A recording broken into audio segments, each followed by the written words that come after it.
കോതമംഗലത്ത് 5 പോലീസ് സ്റ്റേഷനുകളുടെയും നേരിട്ടുള്ള ചുമതല സബ് ഇൻസ്പെക്ടർമാർക്ക് തിരികെ ലഭിക്കും. അന്വേഷണത്തിന്റെയും സ്റ്റേഷൻ ഭരണത്തിന്റെയും തലപ്പത്ത് ഇവരാകും. കോതമംഗലം സർക്കിൾ സ്റ്റേഷനും പുനഃസ്ഥാപിക്കപ്പെടും.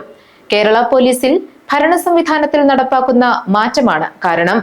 നിലവിൽ സർക്കിൾ ഇൻസ്പെക്ടർ റാങ്കിലുള്ള പോലീസ് ഇൻസ്പെക്ടർമാർക്കാണ് സ്റ്റേഷനുകളുടെ ചുമതലയുള്ളത്. കോതമംഗലം, കുട്ടമ്പുഴ, ഊന്നുകൽ, പോത്താനിക്കാട്, കോട്ടപ്പടി എന്നീ 5 പോലീസ് സ്റ്റേഷനുകളാണ് കോതമംഗലം താലൂക്കിലുള്ളത്. നിലവിൽ സർക്കിൾ ഇൻസ്പെക്ടർ റാങ്കിലുള്ള പോലീസ് ഇൻസ്പെക്ടർമാരാണ് സ്റ്റേഷനുകളിലെ SHOമാർ. ഈ രീതിക്കാണ് മാറ്റം വരുന്നത്. നേരത്തെ ഉണ്ടായിരുന്നതുപോലെ സ്റ്റേഷനുകളുടെ ചുമതല സബ് ഇൻസ്പെക്ടർക്ക് തിരികെ ലഭിക്കുകയാണ്. 5 സ്റ്റേഷനുകളിലും അന്വേഷണത്തിനൊപ്പം ഭരണ ചുമതലയും SIമാർക്കാകും. സർക്കിൾ ഇൻസ്പെക്ടർമാരും തിരികെ വരും.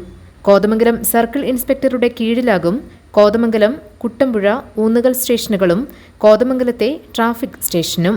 പോത്താനിക്കാട് സ്റ്റേഷൻ കല്ലൂർക്കാട് CIയുടെയും കോട്ടപ്പടി സ്റ്റേഷൻ കുറുപ്പമ്പടി CIയുടെയും പരിധിയിലേക്ക് തിരികെയെത്തും.